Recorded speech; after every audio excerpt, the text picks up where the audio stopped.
quero comer hambúrguer do Sr. Siriqueijo.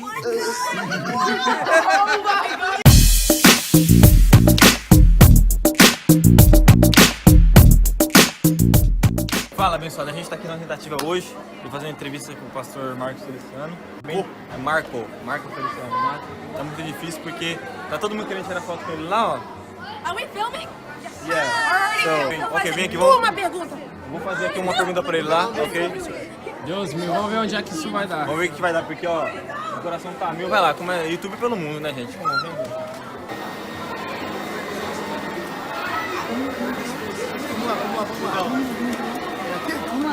Então, pastor, você me conhece, meu nome é William, a gente faz parte, né, da Shekinah aqui e eu tenho algumas perguntas pra você, quero que você responda o mais claro possível. Vamos lá, William. Vamos lá, Só então. não me deixa em saia justa. Então tá bom, então. A gente tá aqui, a gente deixou o Brasil e tudo mais, né, a gente veio pra cá procurando algo melhor. E eu queria saber de você, com essa nova presidência, o que você acha que pode acontecer? Como que você acha que o Brasil vai melhorar? Porque muita gente pensa o seguinte, se o Brasil melhorar, eu vou voltar pro Brasil, entendeu? Eu quero saber de você, o que você acha, né, que pode acontecer agora? Qual que é o seu pensamento sobre isso? Eu não tenho bola de cristal, né? Mas eu tenho esperança. A nossa esperança é que o Brasil vai melhorar. Nós sabemos que para melhorar, antes ele tem que piorar um pouquinho. Né? Porque tudo O que é piorar?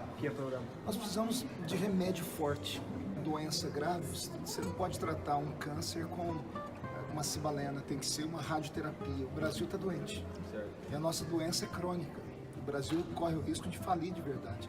E para o Brasil não falir, nós precisamos ter algumas medidas drásticas, precisamos fazer reformas. E toda reforma, ela acaba arrancando direitos adquiridos com o tempo. E isso não é fácil ser votado. Uma reforma da Previdência, por exemplo. Certo. Né? Quando você toca no bolso das pessoas, as pessoas são egoístas, elas querem o delas. Né? Então, não vai ser fácil, mas nós estamos acreditando numa mudança. É preciso, essa mudança precisa acontecer e nós estamos torcendo para isso. Você acha, por exemplo, eu acredito que você já conhece como é que é a cultura americana e tudo mais, você acha o que...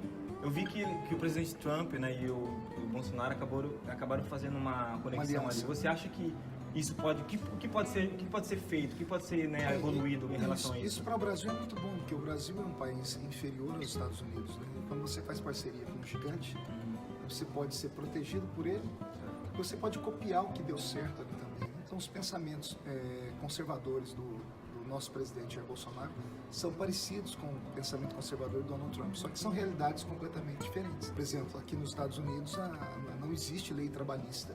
Né? Você não tem um ministério do trabalho como tem no Brasil. Isso é um pensamento socialista. Todo socialismo ele acaba falindo a economia, porque você só luta por direitos e você deixa os deveres de lado. Né? Aqui a economia desse país aqui ela é punjante, todo mundo quer vir para cá por causa disso. Só que aqui ninguém reclama que não tem aqui não tem 13º, as férias não são remuneradas. Né? No Brasil nós temos tudo isso. Só que tudo isso tem um custo, né? E o custo disso é a falência do empresariado. E se o empresário não vai bem, não tem emprego. Se não tem emprego, você tem pobreza. Pobreza gera violência.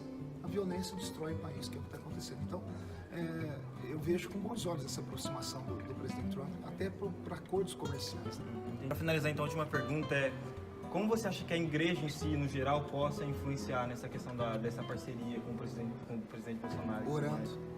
A igreja só pode orar. O que você acha que a igreja em si deveria fazer nesse momento? Bom, veja só, eu tenho uma visão não apenas de político, mas como um profeta.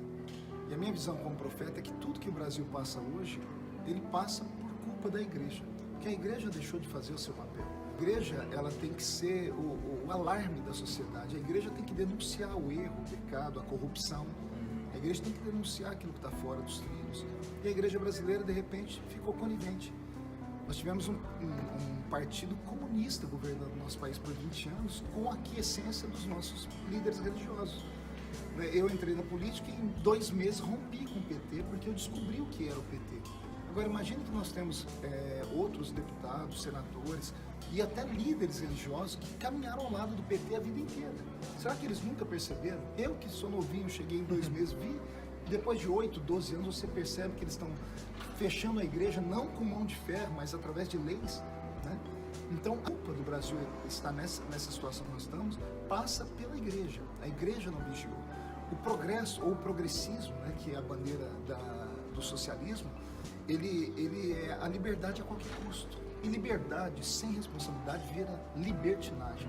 É o que aconteceu com o nosso país. Nós falimos moralmente, nós falimos como sociedade, nós temos um hiato na sociedade, uma geração inteira destruída de adolescentes com drogas, que não respeitam o pai e mãe, que não respeitam mestres. E tudo isso, para se consertar, leva 30 anos. Então, a igreja pode ajudar de que forma?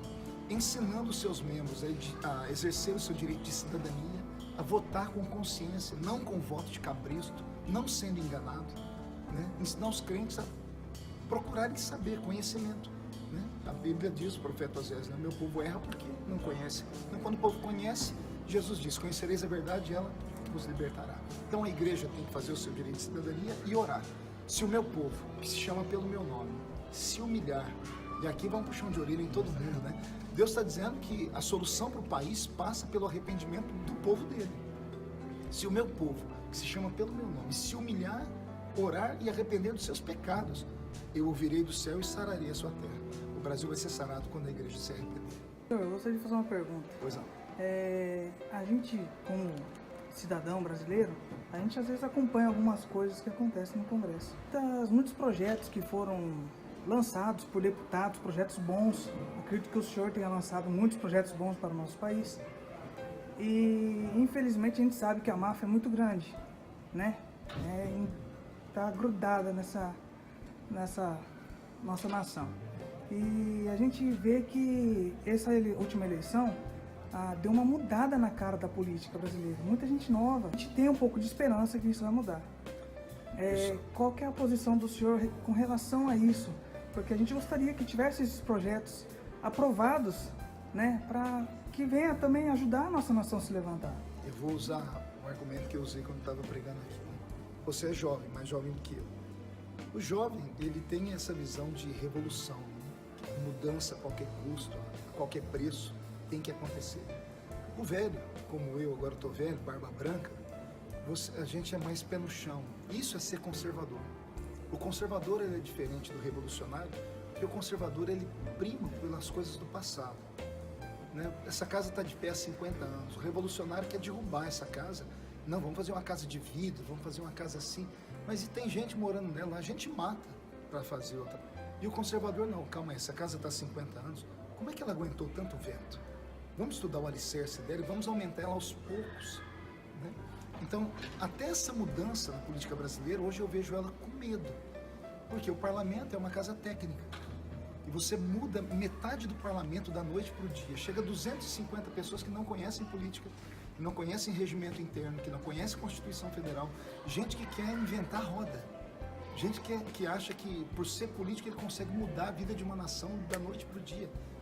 E aí a frustração vai vir daqui 6 meses depois de eleitos, que eles vão ver que tudo ali trava, porque é um parlamento. É a casa da negociação, não é empurrar a goela abaixo. Nem sempre votamos o que é melhor para a sociedade, nós votamos o que é menos pior. Porque para se votar você tem que ter acordo de todo mundo. Os que gostam, os que não gostam, tem que convergir com a maioria de votos para aprovar. Então é negociação. A democracia é assim. E é o preço da democracia. Democracia custa caro.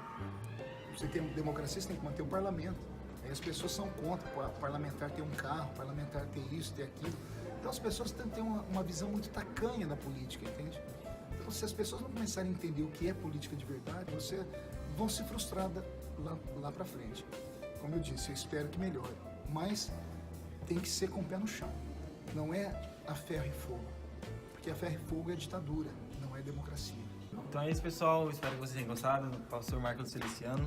Né? E se quiserem saber mais de política, eu posso falar do meu canal aqui. Claro. Eu tenho meu canal no YouTube, tenho meu Facebook, Vou Instagram. deixar embaixo aí também, ó. Instagram, Facebook, Twitter, tá? Eu tenho aí uns 7 milhões de pessoas que me seguem nessas 3 mídias sociais. Eu falo de política e de religião. Eu acho que eu sou um dos poucos que consigo separar os dois, né? Profeta e parlamentar. Deus abençoe vocês.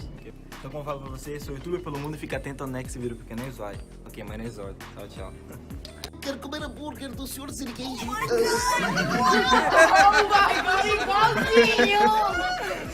Ai, Patrick! Darth Vader. I'm not a Dark Angel. Don't be afraid with my voice. course now, sir. You understand. E tá tendo. Darth Vader, quem mais? Ah, tá bom, né? Vai me explicar. Oferta ninguém me dá, né?